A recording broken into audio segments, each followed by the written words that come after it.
Assalamualaikum warahmatullahi wabarakatuh. Kepada yang terhormat Bapak Muhammad Syarif Khalidi MPDI selaku dosen pengampu mata kuliah materi fikih MTSMA. Di sini saya Muhammad Faik Muhyiddin Aladi, Prodi Pendidikan Agama Islam semester 5. Di sini saya akan memaparkan materi sholat wajib. Pengertian sholat. Sholat merupakan kewajiban utama bagi umat Islam dan merupakan salah satu dari 5 rukun agama. Sholat terdiri dari gerakan fisik dan aspek spiritual, serta doa dan bacaan ayat-ayat Al-Quran. Seorang muslim melakukan sholat dengan melakukan gerakan dan posisi tertentu, seperti rukuk, sujud, dan berdiri tegak. Selain membaca ayat Al-Quran, dan doa khusus sholat juga ditetapkan pada waktu tertentu, seperti sholat 5 waktu, yaitu subuh, duhur, asar, maghrib, dan isya. Setiap waktu memiliki tata cara dan jumlah rakaat yang berbeda. Sholat dilakukan dengan tujuan utama untuk mengingat Allah Subhanahu wa Ta'ala, menghadapkan diri kepadanya, meminta ampunan, mengungkapkan rasa syukur, dan meminta petunjuk dan kebaikan dalam kehidupan sehari-hari. Selain itu, sholat juga berfungsi sebagai sarana untuk membersihkan jiwa, merenungkan tindakan, dan memperbaiki hubungan seorang hamba dengan Allah dan sesama manusia. Sholat merupakan ibadah yang sangat penting dalam Islam, harus dilakukan oleh setiap muslim dengan khusyuk dan ikhlas. Sholat tidak hanya merupakan kewajiban, tetapi juga merupakan cara untuk mencapai kedekatan dengan Allah dan mendapatkan keberkahan dalam kehidupan sehari-hari. Selanjutnya, syarat wajib sholat. Syarat-syarat ini merupakan bagian penting dari ibadah sholat dalam Islam. Yang pertama, beragama Islam. Sholat adalah kewajiban bagi setiap muslim atau muslimah, seperti yang dijelaskan dalam Al-Quran.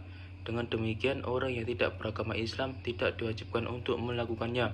Yang kedua, balik atau dewasa. Sebelum seseorang dapat melakukan sholat, dia harus mencapai usia balik atau dewasa. Usia balik biasanya dikaitkan dengan pubertas, tetapi kadang-kadang usia lain juga dapat digunakan sebagai patokan.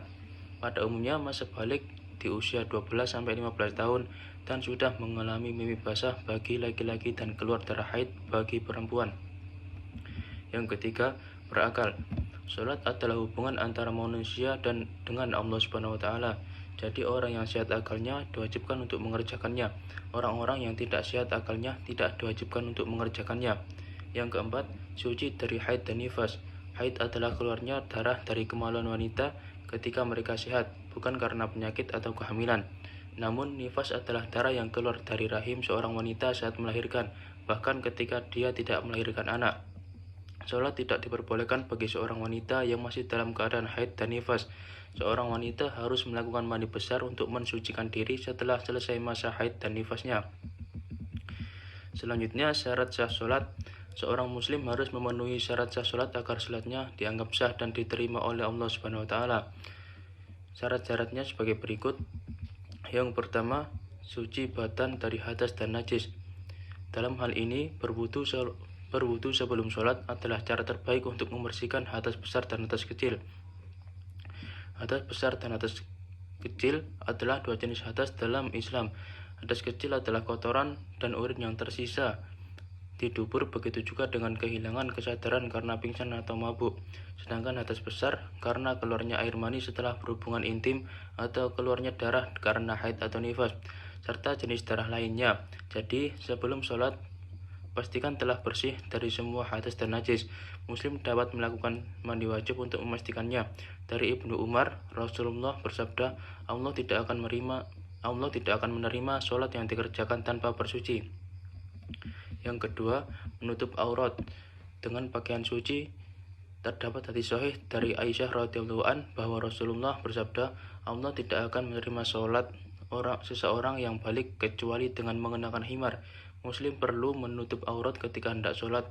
Aurat perempuan adalah seluruh bagian tubuh kecuali telapak tangan dan wajah, sementara aurat laki-laki dari pusar sampai lutut. Yang ketiga, berada di tempat suci. Perlu diketahui bahwa terdapat tempat-tempat yang dilarang untuk mengerjakan sholat, yakni sholat di tempat pembuangan sampah, tempat penyembelihan hewan, tengah jalan, kamar mandi, kuburan, kandang unta, dan di atas Ka'bah. Yang keempat, telah masuk waktu sholat. Orang yang ingin melakukan sholat harus mengetahui waktunya, karena setiap sholat subuh, duhur, asar, maghrib, dan isya mempunyai waktu yang berbeda. Saat sholat belum masuk waktunya, sholatnya tidak sah. Yang kelima, menghadap kiblat. Tertulis dalam Al-Quran bahwa sholat harus dilakukan dengan menghadap ke arah kiblat. Tujuannya adalah agar orang muslim melakukan sholat sesuai dengan keimanannya.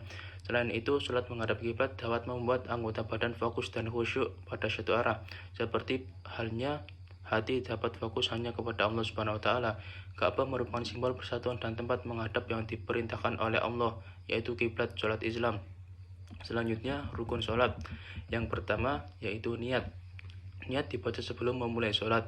Setiap sholat ada bacaan niatnya masing-masing, baik itu sholat fardu 5 waktu maupun sholat sunnah. Yang kedua, berdiri bagi yang mampu. Sholat perlu dikerjakan secara berdiri bagi yang mampu. Jika tidak, boleh duduk. Jika tidak juga, boleh tidur miring. Yang ketiga, takbiratul ihram. Takbiratul ihram adalah ucapan pertama dalam sholat. Jika sudah mengucapkannya, maka sholat telah didirikan dan muslim dilarang melakukan hal lain yang membatalkan sholat. Yang keempat, membaca surat Al-Fatihah. Nabi Muhammad menyatakan sholat tidak sah jika tidak membaca surat Al-Fatihah. Jika tidak mampu membaca, boleh membaca surat lain yang diketahui. Jika tidak mampu juga, boleh berzikir dan membaca doa lain. Jika tidak juga, boleh diam beberapa waktu saat bagian membaca surat Al-Fatihah. Yang kelima, rukuk. Rukuk merupakan sikap ketika badan membungkuk dan tangan berada di lutut. Yang keenam, tumakninah, yaitu adalah keadaan tenang, bahkan persendian pun ikut tenang. Yang ketujuh, bangun dari rukuk dan i'tidal. Rukun salat berikutnya adalah bangun dari rukuk dan melakukan i'tidal atau menegakkan badan dan kemudian melakukan rukuk lagi. Yang kedelapan, tumakninah. Usai melakukan i'tidal, lakukan lagi tumakninah. Yang kesembilan, sujud.